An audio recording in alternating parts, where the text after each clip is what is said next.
एक आम इंडियन का महीना सोचिए, पहली तारीख आती है, सैलरी अकाउंट में पैसा गिरता है और सीधा निकलना शुरू हो जाता है। घर की ईएमआई, कार की ईएमआई, फोन की ईएमआई, क्रेडिट कार्ड का मिनिमम ड्यू, पर्सनल लोन की किस्त, जब तक चाय का पहला घूंट लिया जाए अकाउंट ऑलरेडी हाफ खाली हो चुका होता है और इंसान बैठ के सोचता है, यार मैं कमाता कहां हूं, सिर्फ भरता हूं बैंक को। यह फीलिंग सिर्फ आपकी नहीं है। इंडिया में आज 22 करोड़ से ज्यादा एक्टिव लोन अकाउंट्स हैं। सिर्फ रिटेल लोन्स की बात करें तो आरबीआई के 2024 के डेटा के मुताबिक पर्सनल लोन्स, क्रेडिट कार्ड्स और कंज्यूमर ड्यूरेबल लोन्स का total outstanding amount 50 lakh crore रुपए से ऊपर जा चुका है। और यह सिर्फ रजिस्टर्ड बैंक डेटा है। बीएनपीएल, बाय नाउ पे लेटर, एप्स, फिनटेक, एनबीएफसीज और अनऑथोराइज्ड डिजिटल लेंडर्स की दुनिया इसके ऊपर अलग है। तो सवाल यह नहीं है कि लोग कर्ज में हैं या नहीं, सवाल यह है, यह कर्ज एक मॉडर्न जरूरत बन चुकी है या एक मॉडर्न जाल। आज हम इस सवाल का पीछा करेंगे, हिस्ट्री से लेकर बिहेवियरल इकोनॉमिक्स तक, और मैं आपको बीच में छोड़ दूंगा एक ऐसी कैलकुलेशन पे जो आपको रात को सोने नहीं देगी। और अगर आप यह सोच रहे हैं कि इसका सॉल्यूशन क्या है, क्या ईएमआई सिस्टम से बाहर निकलने का कोई प्रैक्टिकल तरीका है, तो उस पर हम इस सीरीज के नेक्स्ट वीडियो में डिटेल में बात करेंगे। आज पहले समझते हैं कि सिस्टम का डिजाइन क्या है। पहले थोड़ा कॉन्टेक्स्ट। इंडिया की मिडिल क्लास, रफली 30 to 35 करोड़ लोग देश की कंजम्पशन इकोनॉमी की रीढ़ की हड्डी है। यह लोग नहीं खरीदेंगे तो फैक्ट्रीज नहीं चलेंगी, फैक्ट्रीज नहीं चलेंगी तो जॉब्स नहीं रहेंगी, जॉब्स नहीं रहेंगी तो इकोनॉमी का ग्रोथ स्टोरी खत्म।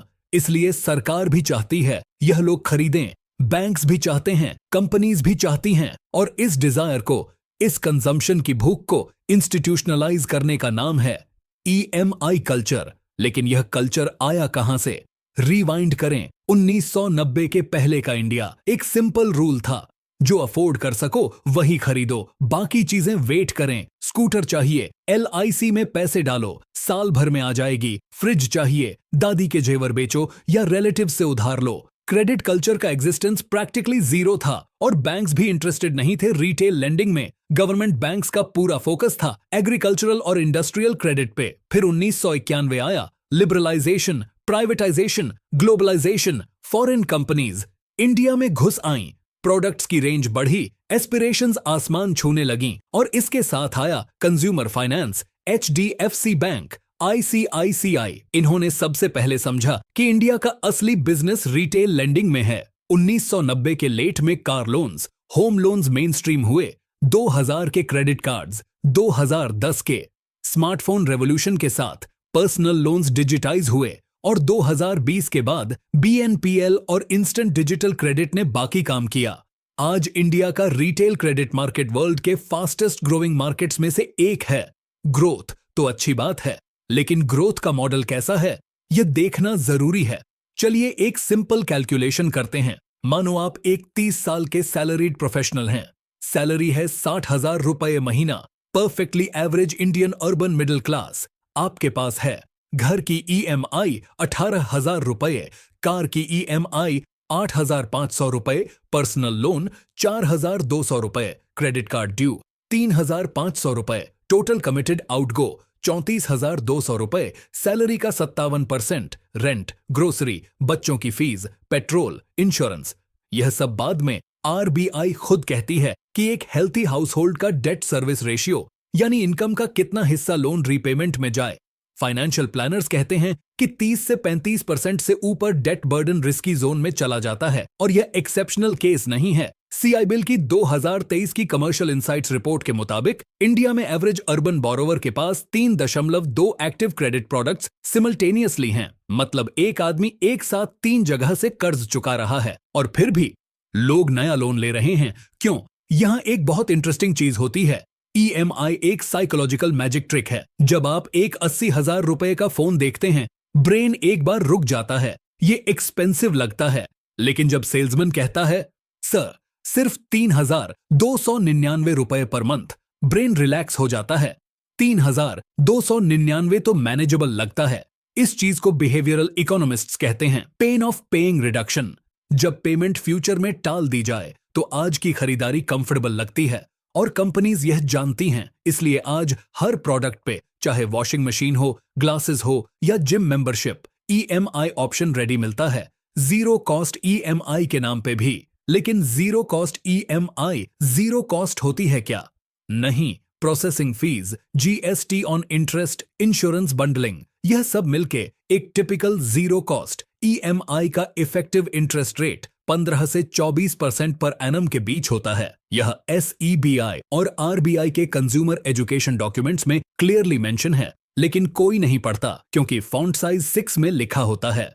अब एक सेकंड के लिए जूम आउट करें, हम सुनते हैं India fastest growing major economy है, जीडीपी $3.5 ट्रिलियन, 2030 तक थर्ड लार्जेस्ट इकोनॉमी बनने का प्लान, मिडिल क्लास का साइज बढ़ेगा, कंजम्पशन बढ़ेगा, सब सच है। लेकिन कंजम्पशन कैसे हो रही है, यह सवाल कोई नहीं पूछता। नेशनल सैंपल सर्वे ऑफिस के डेटा के मुताबिक इंडिया में हाउस होल्ड सेविंग्स रेट 2022 से 23 में 18.4% तक गिर गई, जो पिछले 50 सालों में सबसे नीचे है। 1980 के दशक में यह 22% के ऊपर थी, 2010 में 23%, अब 18.4। मतलब इंडिया कंज्यूम तो ज्यादा कर रहा है लेकिन सेव कम और डिफरेंस फिल हो रहा है कर्ज से।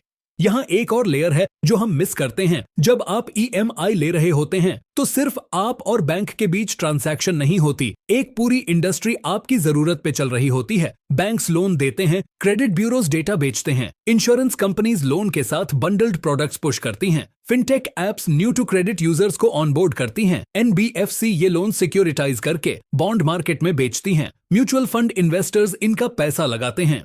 आप एक चेन का पहला डोमिनो हैं और जब तक आप ईएमआई भरते रहेंगे सब खुश हैं, सिस्टम चलेगा, जीडीपी बढ़ेगा, क्वार्टरली रिजल्ट्स अच्छे आएंगे। प्रॉब्लम तब आती है जब आप एक महीने चूक जाते हैं, सीआईबिल स्कोर गिरता है, पेनल्टी चार्जेस लगते हैं, एक चूक 3 चूक बन जाती है, कलेक्टर कॉल्स आने लगते हैं और वह 3,299 रुपए पर मंथ वाला फोन उसकी एक्चुअल कॉस्ट डबल हो चुकी होती है। यह फाइनेंशियल सिस्टम की कोई साजिश नहीं है, यह डिजाइन है। और डिजाइन का मकसद यह है कि आप हमेशा थोड़ा आगे खर्चें जितना आप कमा रहे हैं। यह सिर्फ इंडिया की कहानी नहीं है। अमेरिका में हाउस होल्ड डेट 2023 में $17 ट्रिलियन क्रॉस कर चुका है। फेडरल रिजर्व के डेटा के मुताबिक एवरेज अमेरिकन का क्रेडिट कार्ड बैलेंस रफली $6,000 है और एवरेज इंटरेस्ट रेट है 22%। यूके में लार्ज परसेंटेज हाउस होल्ड्स का इनकम एसेंशियल्स और डेट में ही खत्म हो जाता है। अडल्ट्स का मंथली इनकम फुली कमिटेड है before any discretionary spending. South Korea, जो एक highly educated high income society है, वहां house hold debt to GDP ratio 102% है। मतलब देश की पूरी इकोनॉमी से ज्यादा कर्ज घर घर में है। तो यह पैटर्न ग्लोबल है। मॉडर्न कैपिटलिस्ट इकोनॉमीज कंजम्पशन पे चलती हैं और कंजम्पशन तब ज्यादा सस्टेनेबल रहती है जब क्रेडिट अवेलेबल हो। इसलिए क्रेडिट को सिस्टमेटिकली इजी, कंफर्टेबल और एस्पिरेशनल बनाया गया है। यह कंस्पिरेसी नहीं, यह इकोनॉमिक्स है। लेकिन इकोनॉमिक्स के कॉन्सिक्वेंसेज होते हैं। अब आता है वह हिस्सा जो शायद सबसे अनकंफर्टेबल है। जब तक इकोनॉमी ठीक है, जॉब्स हैं, सैलरी है, यह सब मैनेज होता रहता है। लेकिन इंडिया में जॉब मार्केट का क्या हाल है? Centre for monitoring Indian economy CMIE के 2024 के डेटा के मुताबिक अर्बन अनएम्प्लॉयमेंट रेट 8.5% के आसपास बनी रहती है और यह सिर्फ उन लोगों का काउंट है जो एक्टिवली काम ढूंढ रहे हैं। अंडर एम्प्लॉयमेंट यानी जो लोग किसी भी काम में हैं सिर्फ इसलिए कि कुछ तो करना है, उसका डेटा कहीं नहीं आता। तो सीन यह है, एक मिडिल क्लास एडल्ट जिसके पास 5 EMI हैं, 3 मंथ्स का इमरजेंसी फंड नहीं है और एक जॉब है जो हाईली रिप्लेसेबल है। एक कोरोना जैसी सिचुएशन, एक ले ऑफ, एक मेडिकल इमरजेंसी और सब कुछ एक साथ टूट सकता है। और एविडेंस है इसके लिए। 2020 में लॉकडाउन के बाद RBI का डेटा बताता है कि NPA, नॉन परफॉर्मिंग एसेट्स, यानी वह लोन्स जो डूब गए, रिटेल सेगमेंट में ड्रामेटिकली स्पाइक किए। हजारों लोगों ने पहली बार डिफॉल्ट किया। जो जिंदगी भर रिस्पॉन्सिबल रहे थे वह भी नहीं बच सके। और अब एक आयरॉनिक ऑब्जर्वेशन, हम EMI इसलिए लेते हैं ताकि स्टैंडर्ड ऑफ लिविंग अच्छा लगे, घर अच्छा होगा, कार अच्छी होगी, फोन लेटेस्ट होगा। लेकिन इस स्टैंडर्ड ऑफ लिविंग को मेंटेन करने के लिए इतना काम करना पड़ता है, इतना स्ट्रेस रहता है कि उस घर में चैन से बैठने का वक्त नहीं मिलता। उस कार में रिलैक्स ड्राइव कभी नहीं होती। वह फोन उठाते हैं सिर्फ EMI का नोटिफिकेशन चेक करने के लिए।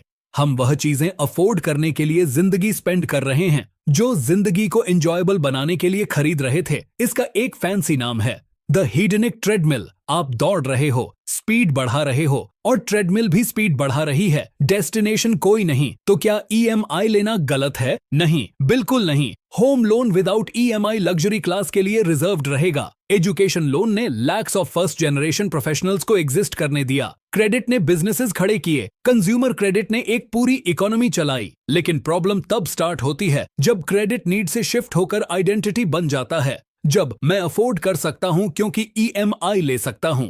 यह थॉट पैटर्न नॉर्मल लगने लगता है जब फाइनेंशियल प्लानिंग का मतलब सिर्फ ईएमआई फिट करना रह जाता है, न कि एक्चुअल वेल्थ बिल्डिंग। जब 40 साल की उम्र में आदमी के पास एसेट्स हैं, एक घर जिसमें लोन है, एक कार जिसमें लोन है, एक पोर्टफोलियो जिसमें म्यूचुअल फंड एसआईपी है, लेकिन लिक्विड सेविंग्स और फाइनेंशियल सिक्योरिटी का जीरो सेंस है। मैं आपको यह नहीं कह रहा कि आप अपनी ईएमआई बंद करो, यह उतना सिंपल नहीं है। लेकिन मैं यह जरूर पूछना चाहता हूं, आपकी ईएमआई एक सीधी रास्ते की तरफ जा रही है या वह एक ऐसा चक्कर है जिसमें आप हैं और एग्जिट दिख नहीं रहा? और अगर आप इस सवाल का जवाब कॉन्फिडेंटली नहीं दे सकते तो शायद वही वक्त है जब इस सवाल पे सीरियसली सोचा जाए। इंडिया की इकोनॉमी ग्रो कर रही है, एस्पिरेशन ग्रो कर रही है, क्रेडिट ग्रो कर रहा है, लेकिन क्या आपकी नेटवर्थ ग्रो कर रही है? यह सवाल आपका है, जवाब भी आपका होगा। हम चाहेंगे कि आप अपने थॉट्स नीचे कमेंट में जरूर शेयर करें। क्या आप ईएमआई कल्चर को एक टूल मानते हैं या एक ट्रैप? क्योंकि इस कॉन्वर्सेशन में सिर्फ एक पर्सपेक्टिव नहीं होगा और शायद आपका पर्सपेक्टिव ही सबसे इंपॉर्टेंट हो। और अगर आप जेन्युइनली जानना चाहते हैं कि इस ईएमआई साइकिल से प्रैक्टिकल तरीके से कैसे निकला जाए, बिना एक्सट्रीम सैक्रिफाइस के, बिना अनरियलिस्टिक एडवाइस के, तो नेक्स्ट वीडियो में मैं आपको एक स्ट्रक्चर्ड एग्जिट फ्रेमवर्क दूंगा, स्टेप बाय स्टेप। क्योंकि प्रॉब्लम समझना जरूरी है, लेकिन स्ट्रैटेजी के बिना अवेयरनेस सिर्फ एंजाइटी बन जाती है।